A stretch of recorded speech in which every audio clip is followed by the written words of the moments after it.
Hi, Tim. Yes. Could you set Isabel as a She is. translator? She's in there. All right, thank you. Sure.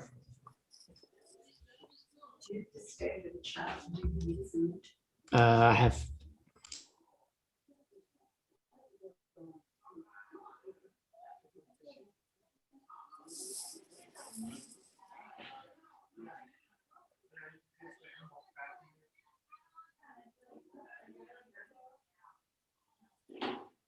So no questions?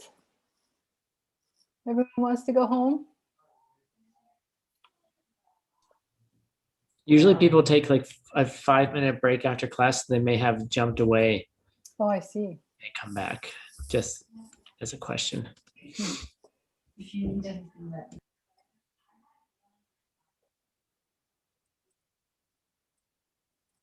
that makes sense.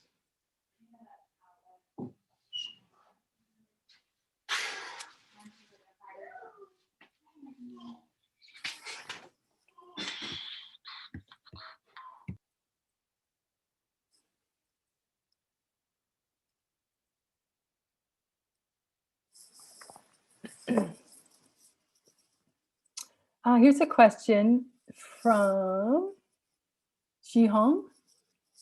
Would you please explain? This thing does not cause another thing. The picture of the seeds and the picture of the fruit exists separately. I got a little confused. Then what about karma theory? You do this and you got that. So what you've brought up there in your question is two different ways of looking at cause and effect. One is a conventional or a deceptive way of looking at cause and effect. And the other is based in reality. So the first way, with a seed and a fruit, we have this conventional idea. You know, anyone who has a garden has this idea that if you put seeds in dirt and give them water and have them have access to sunshine, that seed will sprout and then grow into a plant such as a fruit tree, and which will then produce flowers, which get, the bees come by and do their thing, and then fruit appears. So that's the conventional idea of how things work in cause and effect. But when we're talking about karma theory, what we're talking about is emptiness and cause and effect. So no thing has any nature on its own side, from its own side. How you see a tree produce fruit or a seed produce fruit is if you have created the cause for that experience, or that a seed to ripen in your mind to experience that fruit, that seed turning into a fruit. And so then the question is, what do you do to plant the karmic seeds for that experience to occur for you in the future? Does that help?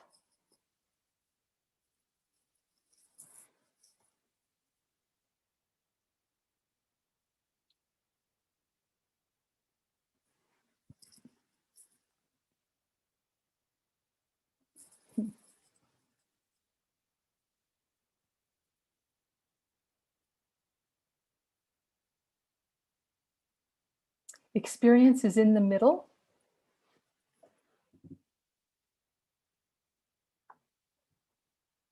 In the middle of what?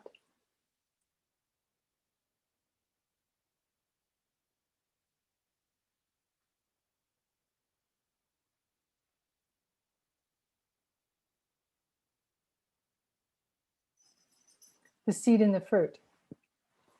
So what the experience I'm talking about is your perception of a karmic seed ripening. And that experience of a seed causing a fruit only happens because you planted a similar seed. You did a similar kind of karma, helping someone to plant a garden, for example, that planted a seed in your mind. So it could be, years ago, eons ago, lives ago. So the experience is not in the middle. The experience is the result of the ripening of the karma. Does that make sense?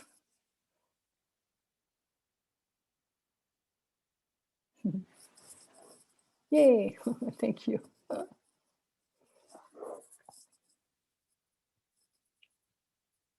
Any more questions?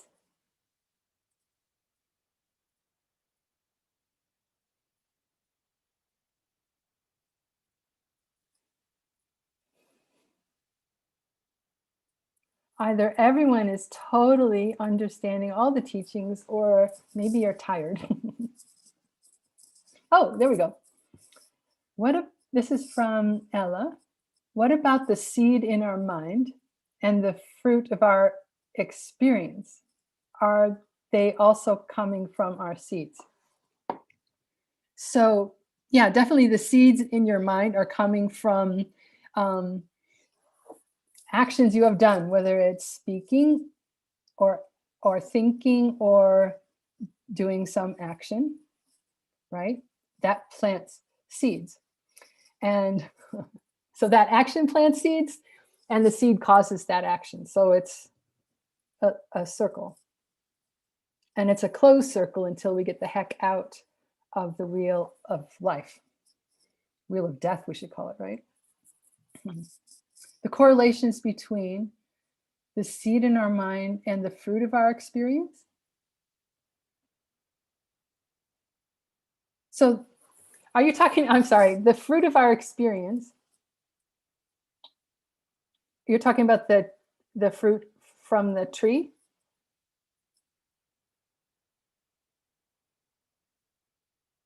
No. So you're talking about the experience we experience. Yeah? Okay. Oops, it just got bumped. So let me go back to read that. So the correlation between the seed in our mind and our experience, the experiencing of our experience.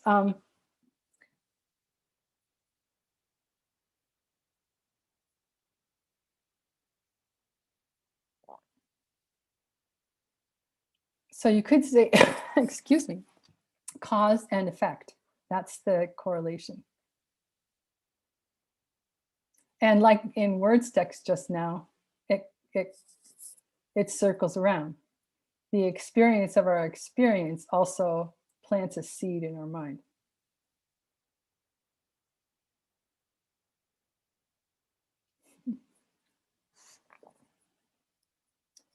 Here's from someone, and I cannot read their name, but hello, teacher. I would like to ask a question. I have many teachers around me, and they talk about Buddhist emptiness.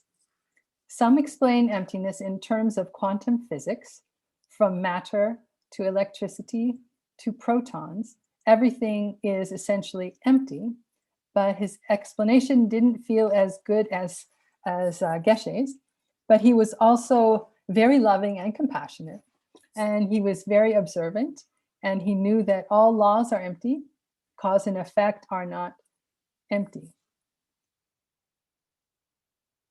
And if he could understand that, he also understood the true emptiness.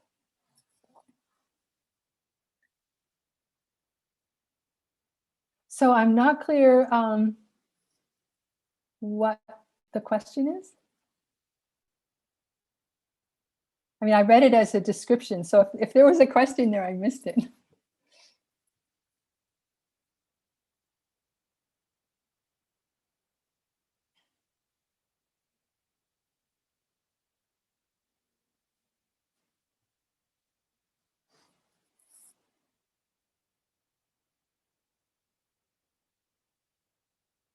And I'm probably speaking too quickly for the translators, so sorry.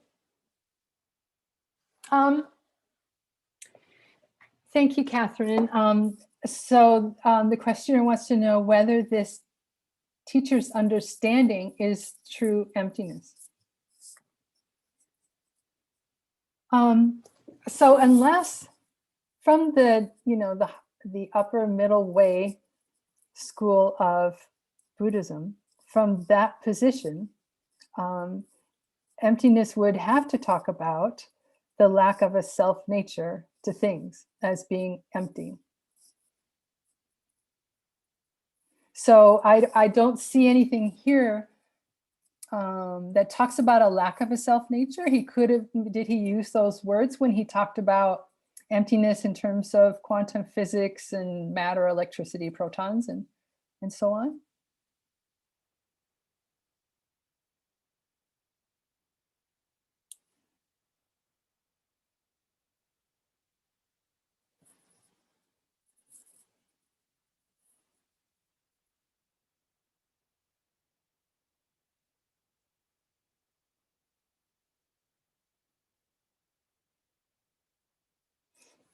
Seems he didn't talk about the lack of things. So yeah, I mean, I don't know anything about, I'm not very good in physics at all.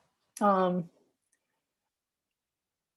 mean, but my understanding is that there is like, within a cell, there's like far more empty space than matter. And even, if you go down further and further, it's just, there's a ton of space that's not occupied. And maybe that's what he was talking about in terms of being empty.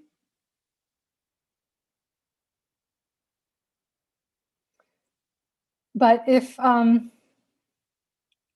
he was saying that cause and effect are not empty, then, as Kajab J said in my text, if you don't understand karma and its consequences, then, you don't understand emptiness. There's no way that a cause could touch in the same moment a result. They can't exist at the same time.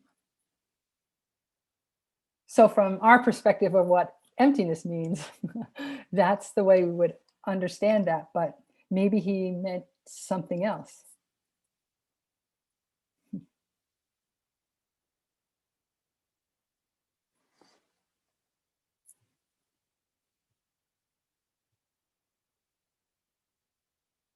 And how wonderful that you have many teachers. That's a great karmic ripening.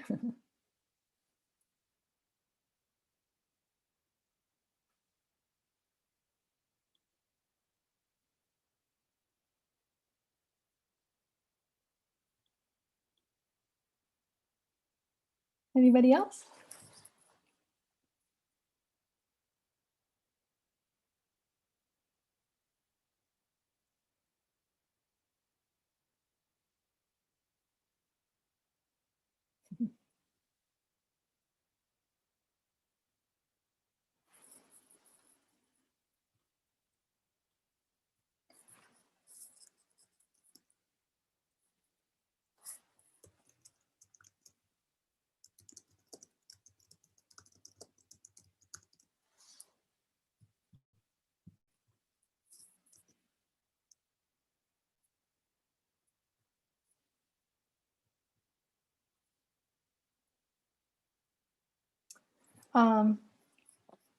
So I just ran this through Google Translate, and if I don't get it correctly, you can blame me for using it. Question: the big four, earth, water, fire, and wind, can change many things. Can the big four create a certain defect? For example, the husband who is not there. Thank you.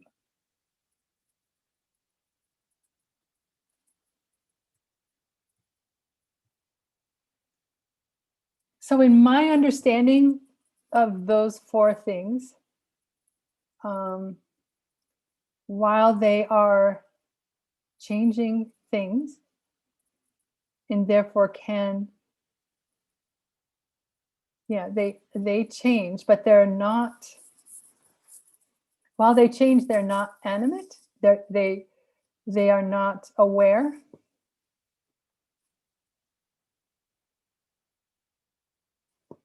And so, I mean, in my understanding of it,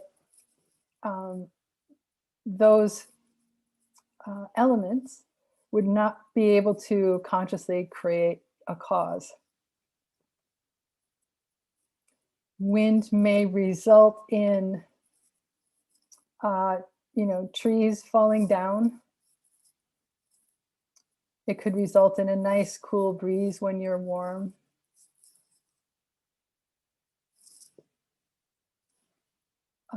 Can they create a lack, not a certain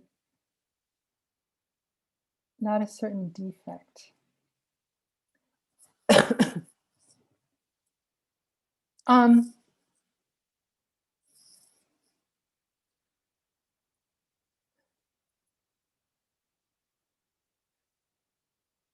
So in one sense, for example, fire, there's the absence of frigidness. The nature of fire is hot, and there is an absence of cold.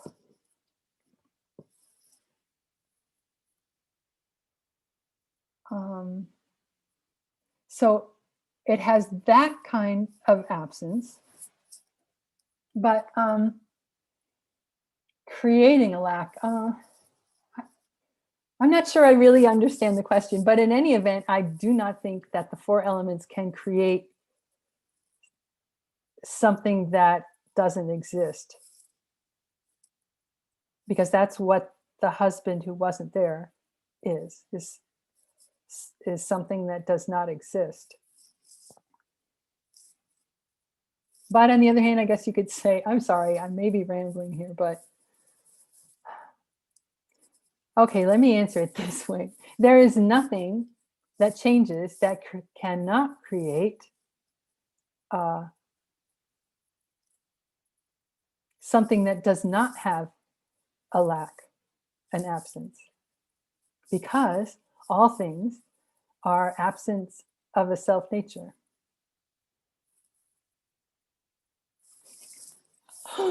Please let me know if that's at all helpful, if I've just, wandered around here and made you more quizzical than curious.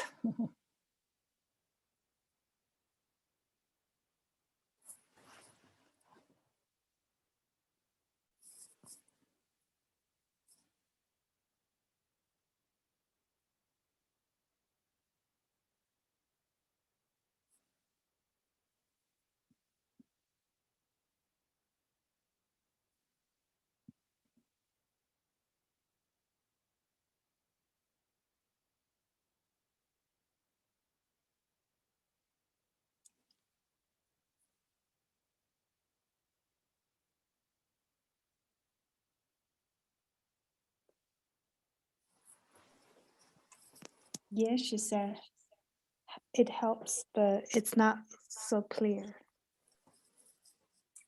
Yeah, my apologies for that.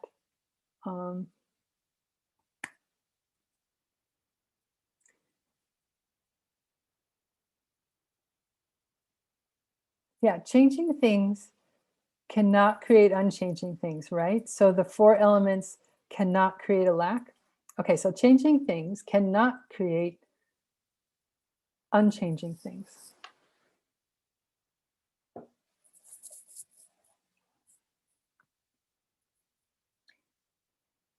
So so you're equating lack with unchanging? That's what's meant by lack, is that it's unchanging?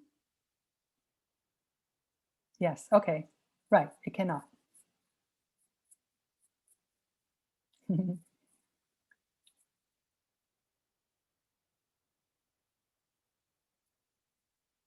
Because anything created is by definition a changing thing.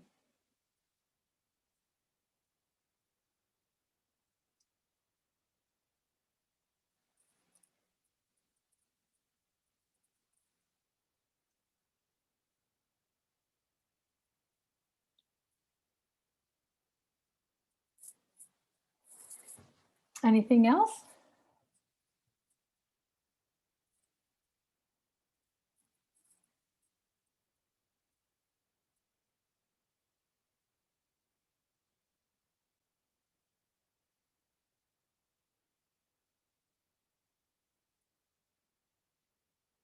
Hi, Linda Wu. I just saw your name.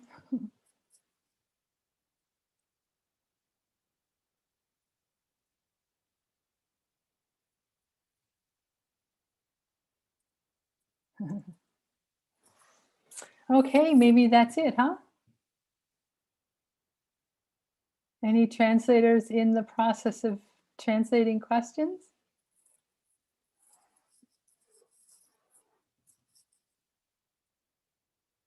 They probably won't answer me if they're translating questions. Maybe people are thinking, yes, thank you, Catherine.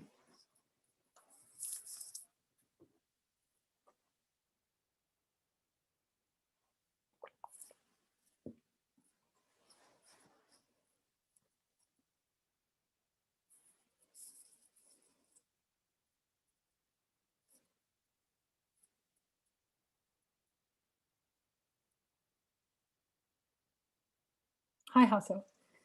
In the last book I worked on, it's about emptiness meditations, yeah, by Chinny Lama. Which one do I recommend to start finding insights about it?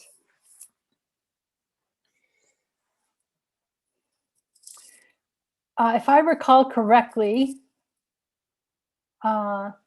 he suggests starting with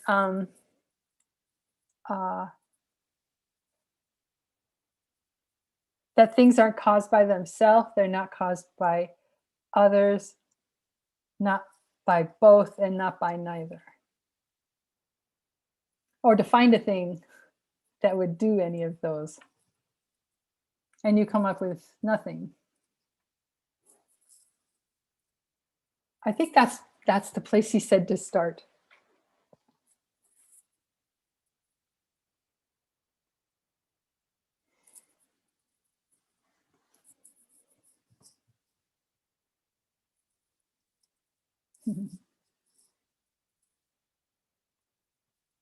Just don't do it with clay on your face, Hasso.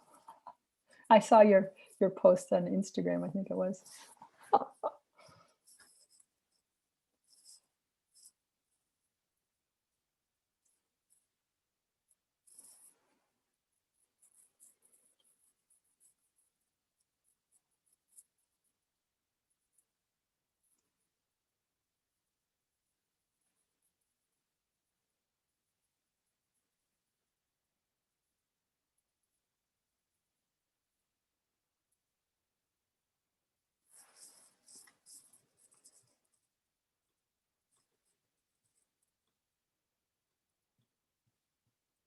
Hi, Gina.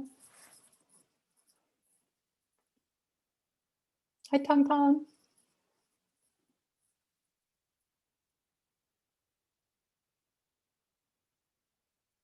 Hi, Venerable.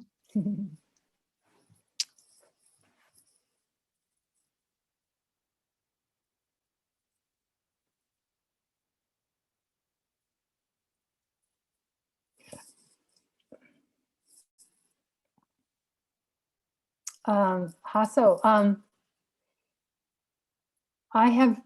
he's asking about brief descriptions of what emptiness is understood as in each of the 4 different schools of Buddhism. And I have to say that right now I can't, because I've been so much in this term. It's a horrible thing for me to admit, but there we go. I'm really sorry.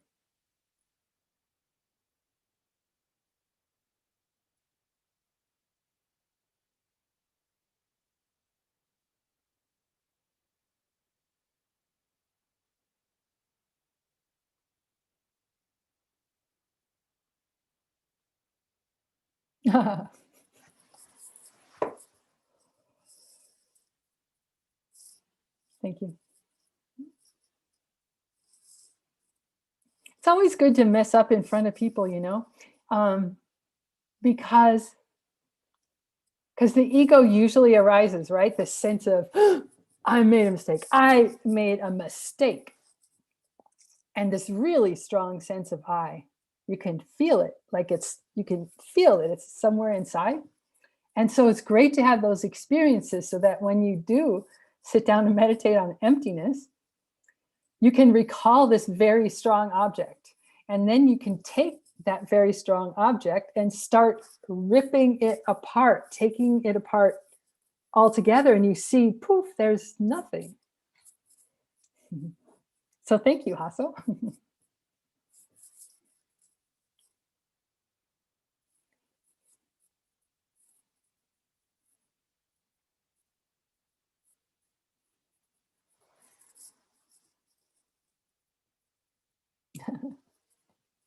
Yay, Isabel.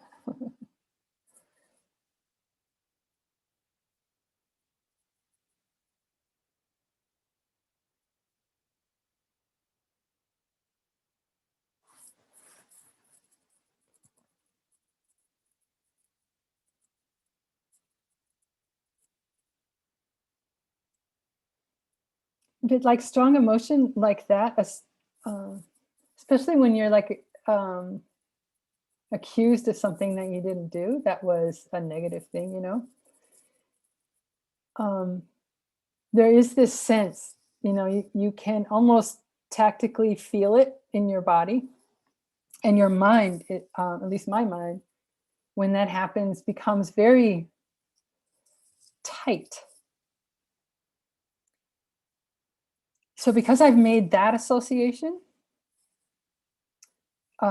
with this protection of a non-existent thing, the self, me, whenever I feel any little tightness of mind or any physical sensation that is uncomfortable like that, even just if it's just a shadow of that experience when you're accused of something you didn't do, then you can like easily like learn to recognize that in the moment and just like stop yourself and in your mind go, whoa, what is it that I think is true or real here? You know, it's misunderstanding things that's creating these sensations in my body. So, you know, stop, look, what is it? You know, is it that I think the other person is self-existent? Do I think the traffic light is self-existently making me stop when I'm in a hurry? You know, anything that's going on. And then the quicker you can notice the sensations, physical and mental, like even just beginning to arise, you can get that close, and then you can get like sensitive enough to where you can notice when they're about to arise, so that you can just, you know, take a pause and like bring up your motivation, you know, whether it's to be of benefit to all living beings. Yeah, that. Oh, another question. Good. We are not saying everything is non-existent. Excuse me. We just say that nothing exists. Excuse me. So could I explain the difference between those two statements? So statement one, everything is non-existent. Statement two, nothing exists. The only difference between those two statements that say the exact same thing is that the first statement is saying it in a positive way.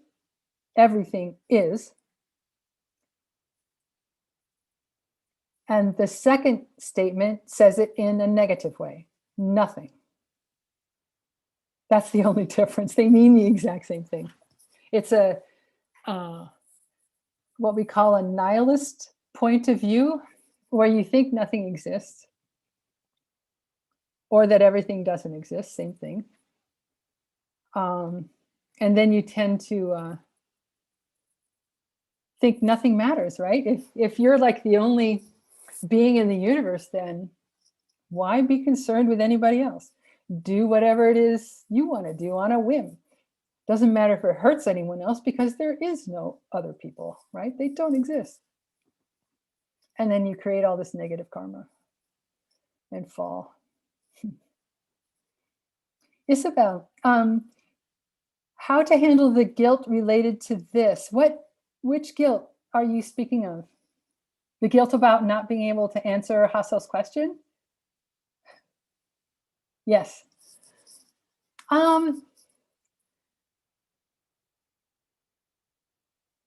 So I don't feel guilty, and I'm trying to, I don't know if I can pinpoint exactly when I stopped being guilty about things like that and not. I feel sad that I was unable to answer his question. I feel sad that I haven't taken those teachings, in my bones, that I can just pull them out. But at the same time, the experience of that, like every experience, right, is showing me what it is I have to work on right now. What I have to work on is being a student that's not like a leaky pot. That's what I have to work on. And I own that I created that experience. And I'm responsible for it. But that doesn't mean I'm a bad person, I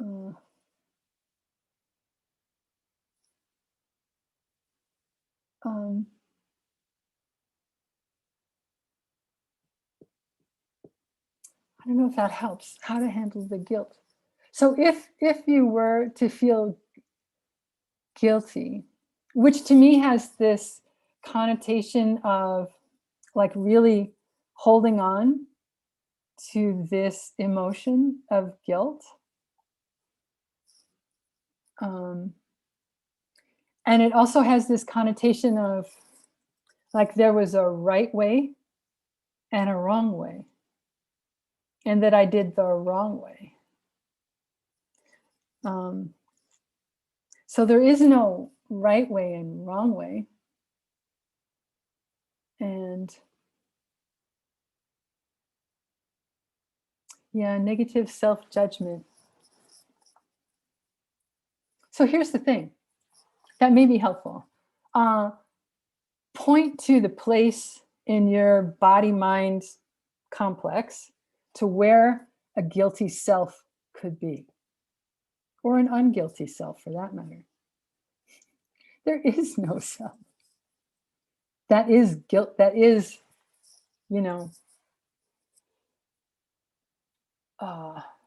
bad and deserves to be felt guilty over. It was a moment in time. And let the moment go. But in every moment, you can learn from whatever it is that's ripening, but let it go otherwise. Just let it go.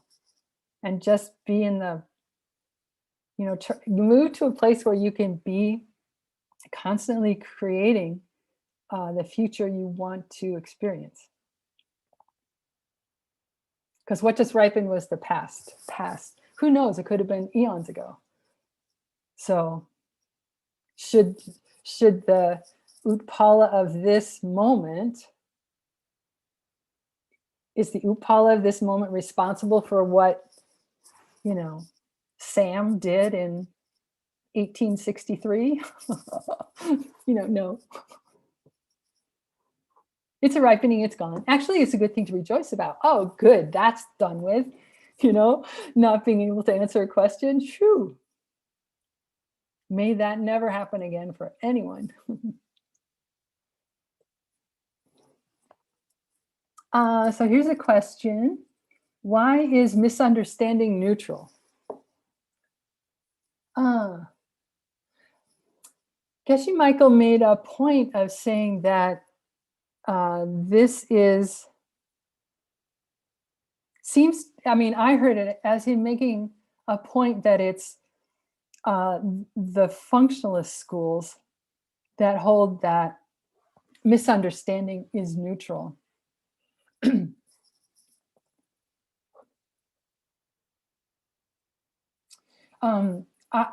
But actually, I really don't understand why that could be, because in the middle of the wheel of life, what's in the middle, right?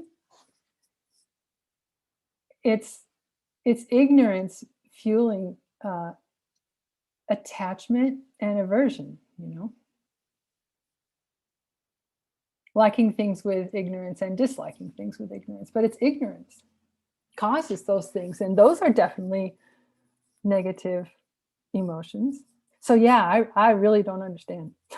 And I hope that, Geshe said that, let's find a commentary on this question of why it's considered negative. Be interesting to read. But no, I'm sorry, I don't get it at all.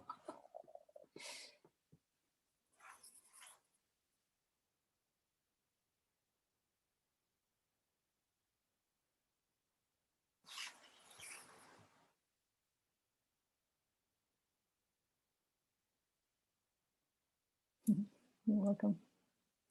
Oh, I apologize to all the translators, interpreters, excuse me.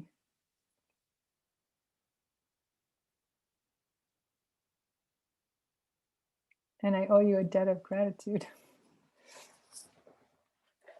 Call on me whenever you need anything.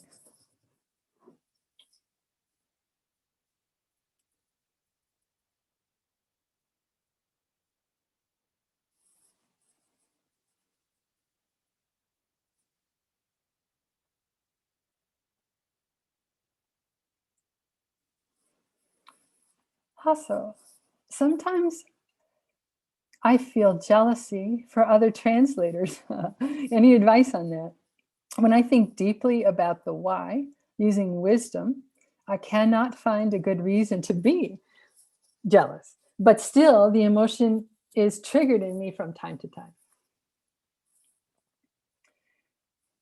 So, remember that an experience of jealousy, that experience in this moment comes from something you did way back. And if it happens a lot, it's just a karma, a bakchak, a propensity for doing that again and again and again and again, and it getting more and more powerful. So it's great that when you stop and think deeply about it, you can see that there is, no one to be jealous of.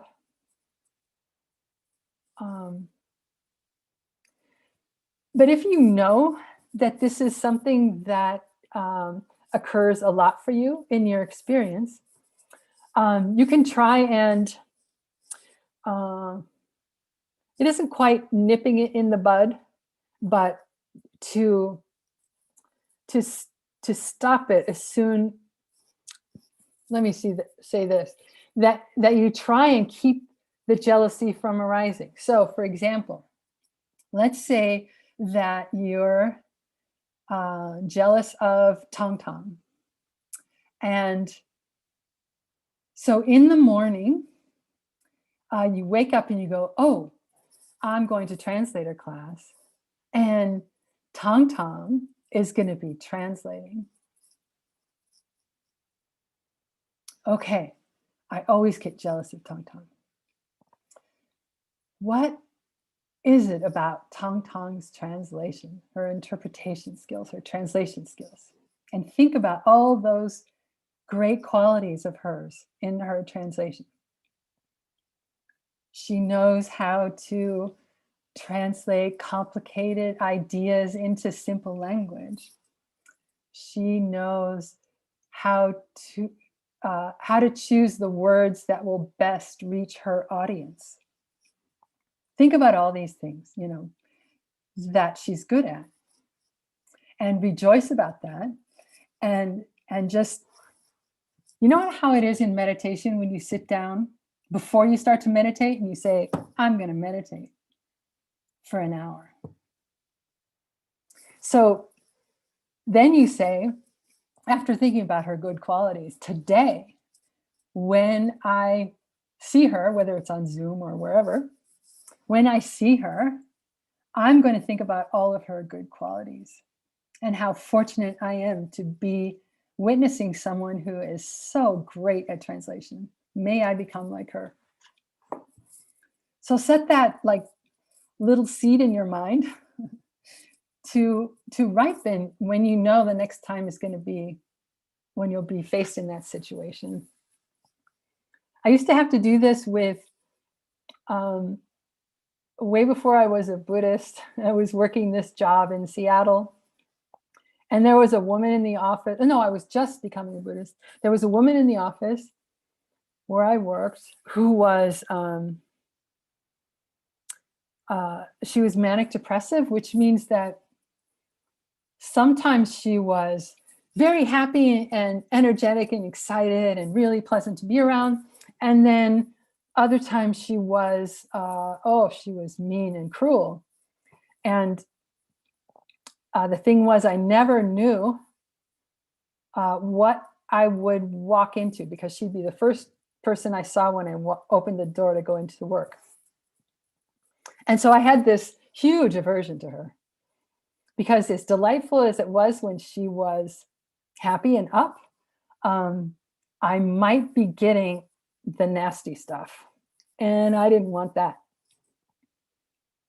So the way I worked with it is that, this very same way that I told you about working with the translator that you're jealous of, to think about her good qualities. And there's just a different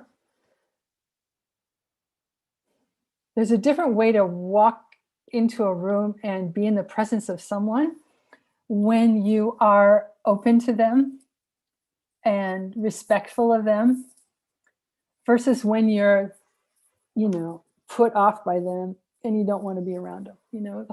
It's a whole different vibe. And you also train yourself. I hope that's a little helpful.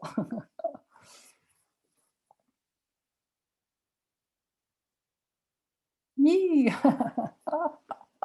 Good. I want to be like Tong Tong, actually. Ella says, I usually do Tonglen for the people I'm jealous of, just helping him or her more to give better performance. Oh, beautiful. Beautiful. Yeah, you can look at him as a shining example, wow, someday I'm going to be like that. May everyone be able to speak to everybody else in whatever language they use, May everyone be able to communicate with each other.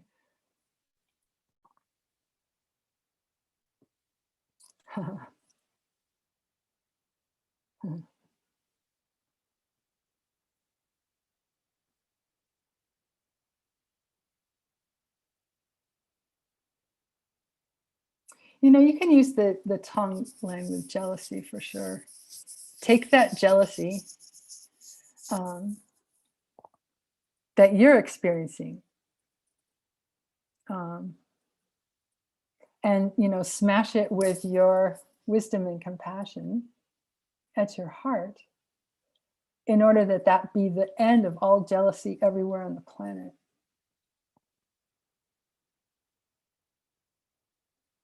Because that's where all jealousy comes from anyway.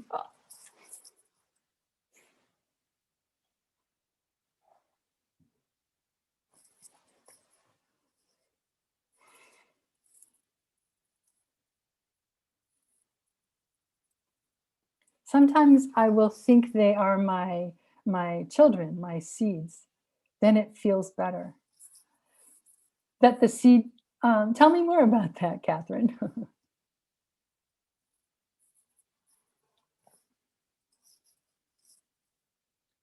The feelings of jealousy are your seeds your children? Uh-huh. Uh-huh.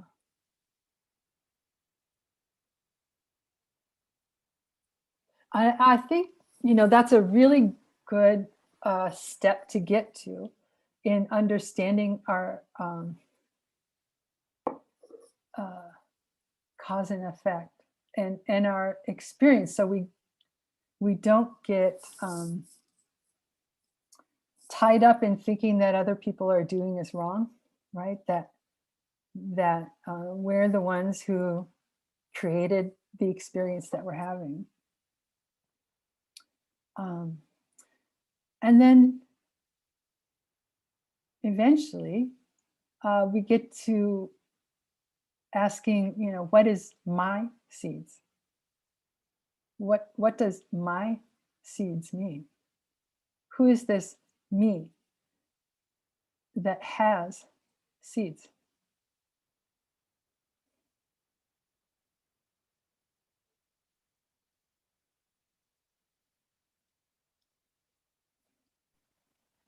Hi, Venerable Allah. This is Hi. Tao Tao. Hi, Tom Tom. The one I would like to Hi. be like. I'd like to be you.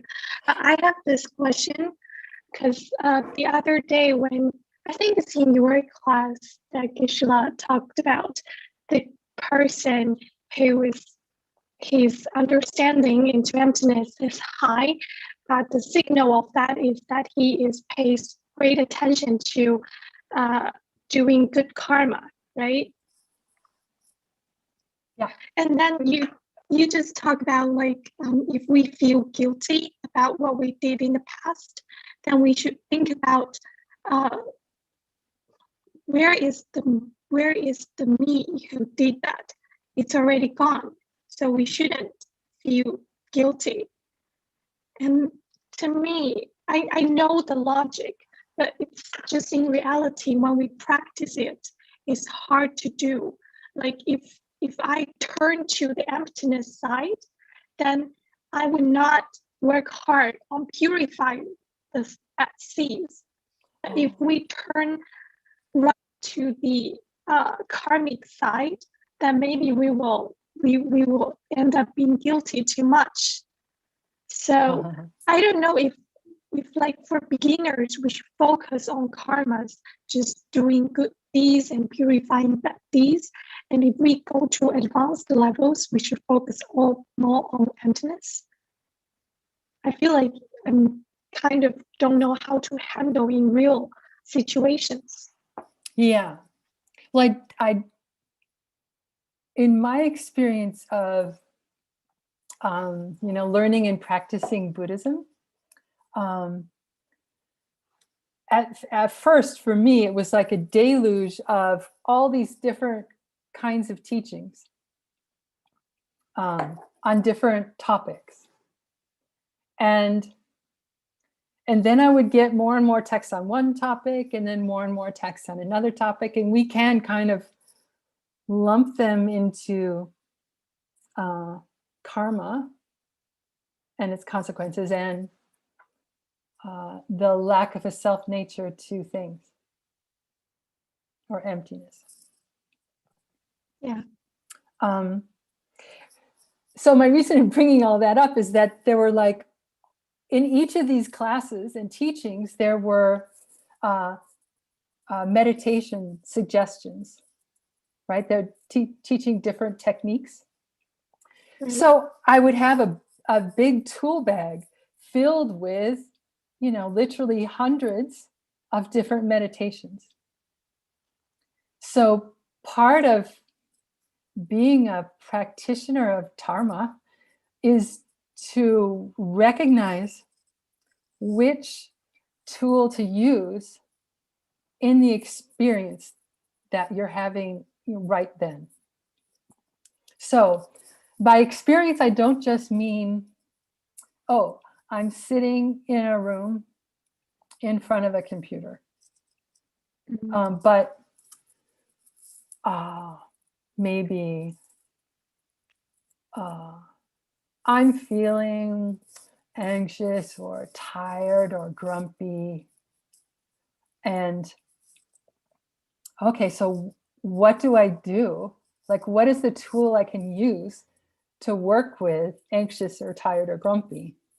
And there are many different tools, many different tools. So it's the one that like feels right in the moment and works in the moment. I don't know that it's like ever too early to learn about emptiness. I think each of us has a different experience of learning emptiness. Some people get it very quickly. Excuse me, they have planted the seeds previously to, excuse me. This is the most I've talked in about, I don't know, last time I did this. What was I saying? Everyone is different. Oh, right. Some people get it very, very soon in their going to teachings and learning about emptiness, and for some people, it takes a long time. So it all depends on, the seeds you've planted, and who knows when the seed for understanding emptiness is going to pop. It's going to ripen. That's what I mean by pop. So I think, definitely, well, we learned from my text in the past couple of days that, if you don't understand karma and consequences, you don't understand emptiness.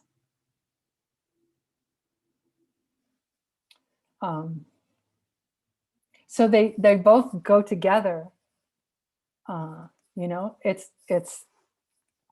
It's the appearance and its nature. The only reason they're separated is because we talk about it. Right. Thank you. Thank you.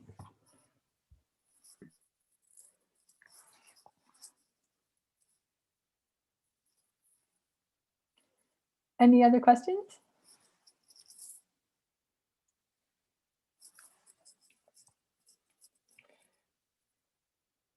Berta and Catherine, I love seeing your smiling faces, even though they're just pictures. They're not moving pictures, but I like them. Okay, do we say good night, good morning, good afternoon? Thank you for your interest in the Dharma. Thank you for your participation in this course. There's really nothing quite like it. We are so, so fortunate. And have a wonderful rest of the day, evening, whatever. And see you tomorrow. Bye. Thank you so much, Venerable Pa. I love I love your book. I love the way you do it. I love your translation. I love your pronunciation. So hopefully someday. Yay. Okay. Okay, good night. Good night.